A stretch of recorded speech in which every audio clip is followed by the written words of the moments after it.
ہماری دعوت میں انٹلیکچوئلز پر خاصا زور دیا جاتا ہے، مہربانی فرما کر اس کی وضاحت جتنی اسپیسیفائڈ ہو سکے کر دیجئے، کیونکہ اس کے بارے میں کافی ابہام پایا جاتا ہے۔ دوسرا، میرے خیال میں ہم لوگوں کا عام آدمی کو اپروچ کرنے کا طریقہ صحیح نہیں ہے۔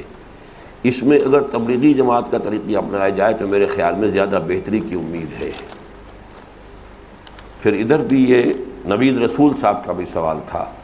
تنظیم کی دعوت بنیادی طور پر انٹیلیجنسیا کے لیے ہے تاکہ امت مسلمہ کے فہیم عناصر میں تجدید ایمان کی عمومی تحریک برپا ہو جائے، اس طرح غلبہ دین حق کی راہ ہموار ہو سکے۔ اور اس کے لیے دلیل یہ دی جاتی ہے کہ معاشرہ ایک لیونگ آرگنزم کی طرح بیہیو کرتا ہے، اس کا بھی ایک برین ٹرسٹ ہوتا ہے، اور معاشرے کو تبدیل کرنے کے لیے اس برین ٹرسٹ کو تبدیل کرنا ضروری ہے۔ تنظیم کا سارا سٹرکچر اسی انٹلیکچوئل مائنورٹی کو مد نظر رکھ کر ڈیزائنڈ ہے۔ تقریباً 1 صدی گزر چکی ہے کہ ہم اپنی توجہ اس انٹیلیجنس پر مرکوز کیے ہوئے ہیں۔ پہلے مولانا ابوالکلام آزاد، پھر علامہ اقبال اور مولانا مودودی، اور پھر آپ بھی اسی راہ کے مسافر ہیں، لیکن ابھی تک اس انقلاب کے آثار مستقبل قریب میں نظر نہیں آتے، بلکہ حالات پستی کی طرف گامزن دکھائی دیتے ہیں۔ اگر ہم انقلاب لانا چاہتے ہیں تو وقت کی علمی سطح کے ساتھ ساتھ خالص عوام کی ذہنی، معاشرتی اور معاشی سطح پر اتر کر ان تک اس دعوت کو پہنچانا ہوگا، بلکہ زیادہ توجہ عوام پر مرکوز کرنا ہوگی۔ یہی حضور صلی اللہ علیہ وسلم کا طریقہ کار ہے۔ آپ کی دعوت کا ہدف عوام تھے، نہ کہ کوئی برین ٹرسٹ۔ اس میں بھی جو مغالطہ ہے وہ یہ ہے سب سے پہلے کہ جو چیز تنظیم اسلامی کی طرف منسوب کی جا رہی ہے، یہ انتساب غلط ہے۔ یہ ساری بات انجمن خدام القرآن کے حوالوں سے ہے۔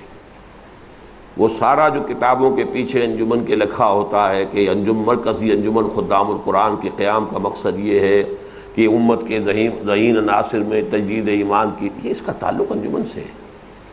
آپ کو تنظیم میں ایسی کوئی شے نہیں ملے گی، اور چونکہ شاید آپ کا رابطہ نہیں ہے، ہماری مبتدی تربیت گاہیں جو ہوتی ہیں ان میں دیکھیے، ان میں بالکل ان پڑھ لوگ بھی اب آ رہے ہیں، دیہات سے آ رہے ہیں، گاؤں سے آ رہے ہیں، دور دراز علاقوں سے چل کر آ رہے ہیں۔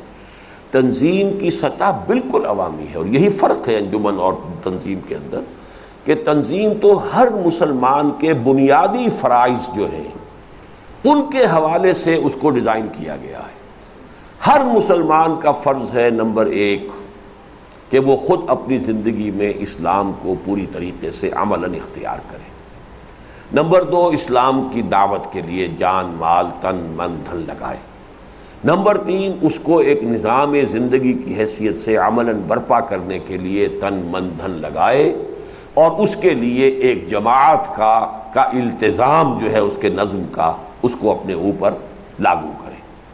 یہ ہمارا تصور ہے۔ اس میں کہیں انٹیلیجنسیا کی بات نہیں ہے، اس میں کہیں انٹلیکچوئلز کی بات نہیں ہے۔ یہ تو ہر مسلمان جسے مرنا ہے، جس کا انتظار اس کی قبر کر رہی ہے، جس کو محاسبہ میں آخرت میں کھڑے ہونا ہے، یہ تو اس کا پرابلم ہے۔ اسی لیے تنظیم قائم کی، ورنہ مجھے تنظیم اگر انٹیلیجنسیا ہی کا وہ کام کرنا ہوتا تو تنظیم قائم کرنے کی ضرورت ہی نہیں تھی۔ انجمن خدام القرآن میں وہ کام ہوتا رہتا۔ قرآن اکیڈمیز جو اور بنی ہیں، وہ شاید اگر میں تنظیم قائم نہ کرتا اور میری جو توانائیاں ہیں اور اوقات ہیں وہ ادھر نہ لگتے تو یہ شاید کام زیادہ پھلتا پھولتا اور تیزی کے ساتھ آگے بڑھتا۔ لیکن یہ ہے کہ میں نے تو اسی کی جگہ پر جو سمجھا کہ نہیں، اس سے تو بات نہیں بنتی ہے۔ یہ ضرور ہے کہ جب تک ہم اس وقت کے انٹیلیجنسیا کے اوپر دھاک نہیں بٹھا دیں گے، جس کی چھوٹی سی مثال آپ نے دیکھ لی کہ باسط بلال آیا تو اس کی ایک دھاک اس شہر لاہور کے اندر قائم ہو گئی، اور باسط بلال کو وہ پورا کا پورا فکر کہاں سے ملا؟ اسلام کی نشأت ثانیہ جو 1967 میں میں نے لکھا تھا۔ یہاں اس کے اگر جاننے والے اور اس کی قدر پہچاننے والے نہیں ہیں تو اللہ تعالیٰ نے کہیں اور اس کی قدر جاننے والے اور پہچاننے والے پیدا کر دیے۔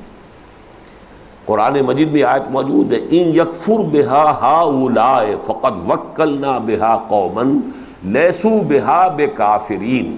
اگر یہ لوگ اس قرآن اور اس کی آیات کی ناقدری کر رہے ہیں تو ہم نے کچھ اور ایسے لوگ تیار کیے ہوئے ہیں جن کے حوالے یہ کام ہم کر دیں گے، اور وہ اس کی ناقدری کرنے والے نہیں ہیں۔ ان یکفر بہا ہؤلاء فقد وکلنا بہا قوما لیسوا بہا بکافرین.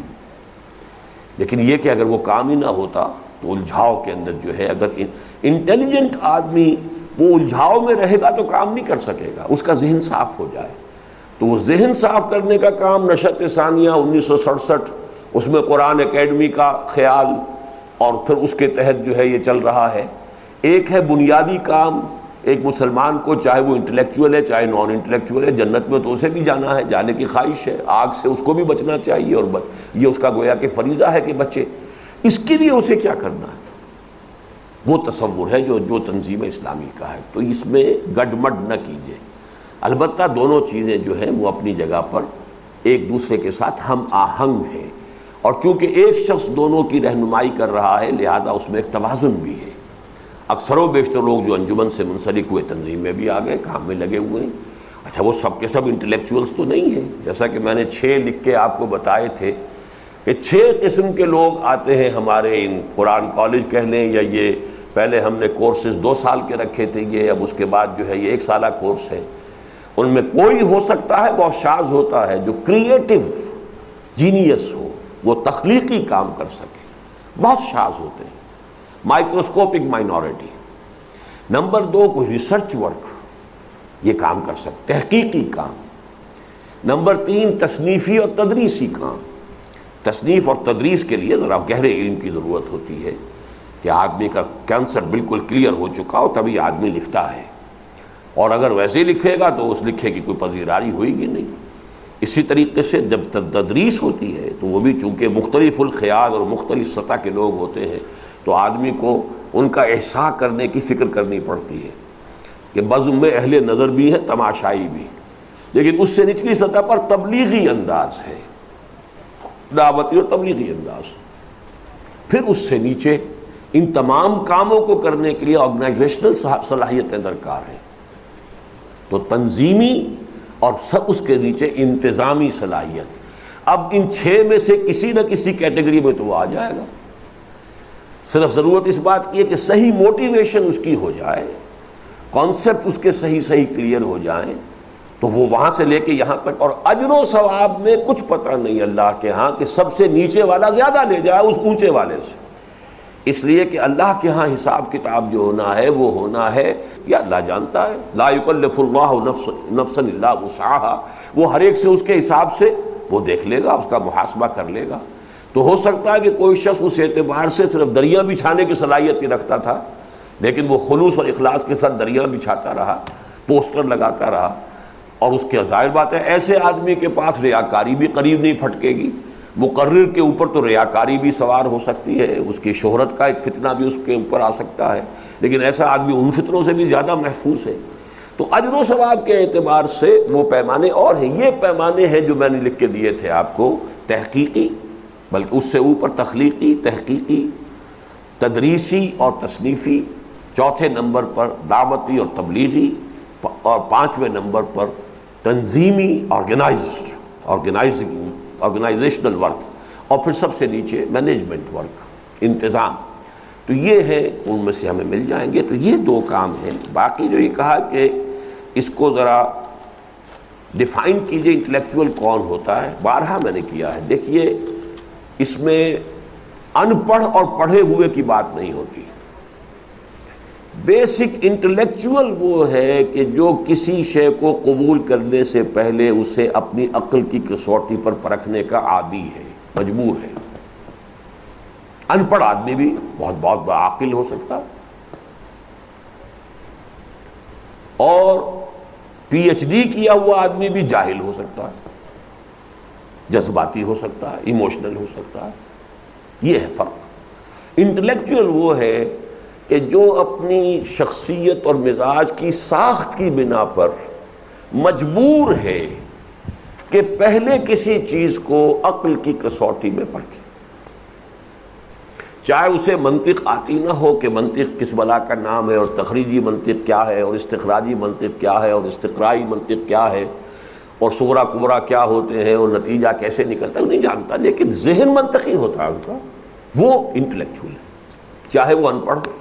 اور ایک وہ لوگ ہوتے ہیں جو ایموشنل ہوتے ہیں، جن کو اس طرح کی بات نہیں ہوتی، جذباتی انداز میں ان کو آپ اپروچ کر سکتے ہیں۔ اس کے لیے قرآن مجید میں موعظہ حسنہ ہے، اور اس انٹلیکچوئل کے لیے حکمہ ہے۔ ادع الی سبیل ربک بالحکمۃ والموعظۃ الحسنۃ وجادلھم بالتی احسن۔